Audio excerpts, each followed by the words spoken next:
Hi hello, ഇന്ന് ഞാനൊരു viral റെസിപ്പിയുമായിട്ടാണ് വന്നിരിക്കുന്നത്. ചക്കക്കുരു ചെമ്മീൻ കറി. ഇത് ഞങ്ങൾ വീട്ടിൽ സ്ഥിരമായിട്ട് വെക്കാറുള്ളതാണ്. ആസിഫ് അലിയുടെ വീഡിയോ കണ്ടപ്പോൾ ഇത് നിങ്ങൾക്ക് വീട്ടിലുണ്ടാക്കാൻ തോന്നിയില്ലേ? എങ്കിൽ വന്നോളൂ. ആദ്യമായിട്ട് ചെമ്മീൻ ക്ലീൻ ചെയ്തെടുക്കുക. അതിനുശേഷം പടവലങ്ങ, ചക്കക്കുരു, മാങ്ങ, മുരിങ്ങയ്ക്ക, ഉള്ളി, വെളുത്തുള്ളി, പച്ചമുളക് എന്നിവ എടുക്കുക.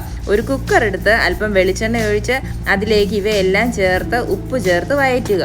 അതിനുശേഷം ക്ലീൻ ചെയ്ത് വെച്ചിരിക്കുന്ന ചെമ്മീൻ ഒരല്പം വെള്ളമൊഴിച്ച് അല്പം മഞ്ഞൾപ്പൊടിയും കൂടി ചേർത്ത് വേവിക്കാൻ വെക്കുക.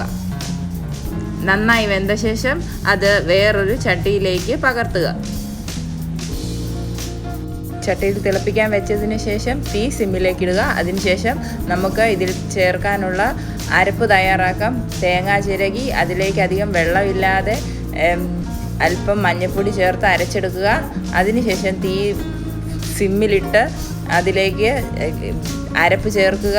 നന്നായി ഇളക്കി യോജിപ്പിച്ചതിന് ശേഷം അത് തീ ഓഫ് ചെയ്യുക. പിന്നെ താളിപ്പ് തയ്യാറാക്കി അതിലേക്ക് ഒഴിക്കുക. അങ്ങനെ സൂപ്പർ ടേസ്റ്റി ആയിട്ടുള്ള നമ്മുടെ ചക്കക്കുരു ചെമ്മീൻ കറി റെഡി ആയിരിക്കുന്നു. പച്ച ചെമ്മീന് പകരം നമുക്ക് ഉണക്ക ചെമ്മീൻ വേണമെങ്കിൽ ഉപയോഗിക്കാം. അപ്പോൾ tata bye bye, see you soon. Please subscribe.